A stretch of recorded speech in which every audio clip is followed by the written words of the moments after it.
राजा जयचंद एक बहादुर शासक या गद्दार राजा। आज हम इस वीडियो में यही देखेंगे कि सच्चाई क्या है।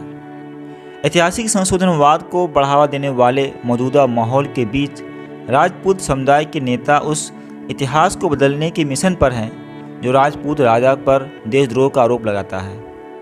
इतिहास ने हमें सिखाया है कि 12वीं शताब्दी का राजपूत राजा जयचंद एक गद्दार था, जिसने 1192 ईस्वी में मोहम्मद गोरी की हमलावर अफगान सेना के खिलाफ तराइन की दूसरी लड़ाई में पृथ्वीराज चौहान की पीठ पर छुरा भोंका था।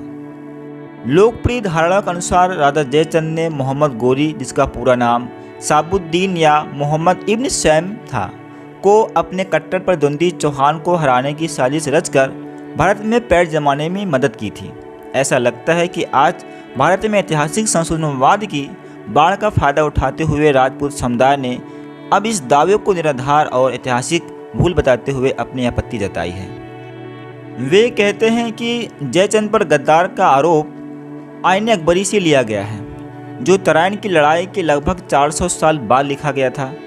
उनके अनुसार इस मिथक को उसके बाद विभिन्न ग्रंथों में फिर से लिया गया और बाद में बिना किसी ऐतिहासिक आधार की मुख्य धारा में फैला दिया गया। भले ही पृथ्वीराज रासो ने अपने सबसे शुरुआती और सबसे छोटे संस्करण में जयचंद और पृथ्वीराज के बीच प्रतिद्वंद्विता का उल्लेख किया है, लेकिन इसमें कभी भी जयचंद पर बदला लेने के लिए घुरिड्स को आमंत्रित करने का आरोप नहीं लगाया गया है। यह एक विवादित तथ्य है कि चंद्रबरदाय पृथ्वीराज चौहान के दरबारी कवि थे। कई इतिहासकारों का मानना है कि वह पृथ्वीराज के समकालीन नहीं थे और उनका महाकाव्य काल्पनिक है। अखिल भारतीय क्षत्रिय महासभा के राष्ट्रीय अध्यक्ष महेंद्र सिंह तंवर कहते हैं। साथ ही क्षत्रिय परिषद के संयोजक कुंवर संजीव ने तंवर का समर्थन करते हुए कहा, ग्रंथों के रूप में पर्याप्त ऐतिहासिक साक्ष्य है जो बताते हैं कि उन्होंने पृथ्वीराज चौहान को कभी धोखा नहीं दिया था। ऐतिहासिक पाठ का हवाला देते हुए राजपूत समुदाय के शोध विद्वानों का दावा है कि बनारस और कन्नौज के गढ़वाल शासक जयचंद एक बहादुर राजा थे, जिन्होंने गोरी की सेना से लड़ते हुए अपना जीवन लगा दिया। इतिहास प्रेमी विक्रांत परमार, जो गढ़वाल राजा में विशेष रुचि रखते हैं, कहते हैं कि जयचंद, जिसे ऐतिहासिक ग्रंथों में जयंती चंद्र और जयद्र चंद भी कहा जाता है, कन्नौज के गोविंद चंद गढ़वाल के पोते और गढ़वाल राजा विजय चंद के पुत्र थे। परमार कहते हैं कि हमें पता होना चाहिए कि गोविंद चंद वह राजा थे जिनके शासनकाल के दौरान उनके राज्यपाल अनय चंद ने अयोध्या, जो राम जन्मभूमि के प्रसिद्ध राम मंदिर का निर्माण कराया था, जैसा कि विष्णुहरि शिलालेख से स्पष्ट है। जयचंद को 1170 ईस्वी में गढ़वाला सम्राट का राजा घोषित किया गया था। उनके अनुसार जयचंद साहित्य जगत में नेषधीय चैत्य के रचयिता श्री हर्ष के संरक्षक के रूप में प्रसिद्ध हैं। श्री हर्ष जयचंद के दरबार में फले फूले और उन्होंने नेषधीय चैत्य की रचना की, जिसे संस्कृत साहित्य के 5 पारंपरिक महाकाव्यों में से एक माना जाता है। परमार ने कहा, पृथ्वीराज और जयचंद के समकालीन ऐसा कोई साक्ष्य नहीं है जो साबित करता हो कि जयचंद ने गौरी को आमंत्रित किया था। वास्तव में जो साक्ष्य दोनों के बीच प्रतिद्वंद्विता का संकेत देते हैं, वे कभी भी जयचंद पर गौरी को आमंत्रित करने का आरोप नहीं लगाते हैं। हम्मीर महाकाव्य, जो 1400 ईस्वी के आसपास लिखा गया था, में पृथ्वीराज और मोहम्मद गोरी से संबंधित पूरे खंड में जयचंद के नाम का भी उल्लेख नहीं है।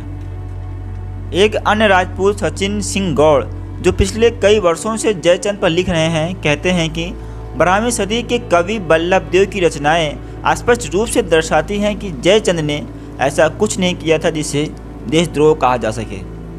उन्होंने कहा, हिंदी आलोचक रामचंद्र शुक्ल ने उस समय के 2 कवियों भट्ट केदार और मधुकर की रचनाओं में भी संदर्भ दिया है, जिन्होंने कन्नौज के राजा की प्रशंसा की थी। उन्होंने कहा, कन्नौज के इतिहासकार आनंद स्वरूप मिश्र के क्षेत्र में जाने माने लेखक लक्ष्मीकांत पांडे ने एक महान राजा के रूप में जयचंद की सराहना की है। सिडनी स्थित राजनीतिक कार्यकर्ताओं और राजपूत इतिहास प्रेमी डॉक्टर यदु सिंह का कहना है कि तथ्य इतिहास की किताबों में दर्ज है कि जयचंद ने गोरी की सेनाओं से लड़ाई की थी। H.L. इलियट और जॉन टाउनसन द्वारा लिखित हिस्ट्री ऑफ इंडिया में इटावा जिले के चंदौड़ की लड़ाई का वर्णन है। जयचंद युद्ध में मारा गया और उसकी पहचान उसके दांतों से हुई, जिन पर सोना गड़ा हुआ था। जयचंद वास्तुकला का प्रेमी था और अपनी प्रजा के बीच लोकप्रिय था।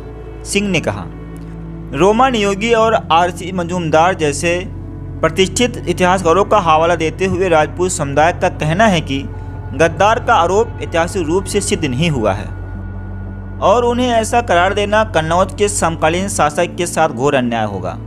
परमार के अनुसार जयचंद अपने समय का सबसे उदार राजा था।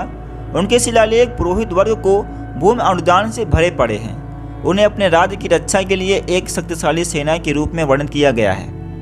आगे कहते हैं कि रासों की कहानी को स्वीकार करने का कोई कारण नहीं है कि कैसे पृथ्वीराज ने संयोगता से शादी की।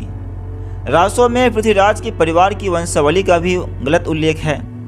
राजपूत समुदाय की मांग है कि इतिहासकारों को आगे आना चाहिए और निराधार कलंक को हटाकर इस महान राजा के साथ न्याय करना चाहिए।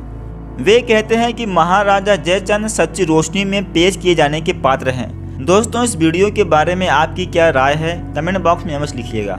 यदि वीडियो की जानकारी आपको अच्छी लगी हो तो लाइक शेयर भी कीजिएगा। यदि आप नए हैं तो चैनल सब्सक्राइब कर लें ताकि आने वाली हर वीडियो आप तक सबसे पहले पहुंचे। धन्यवाद।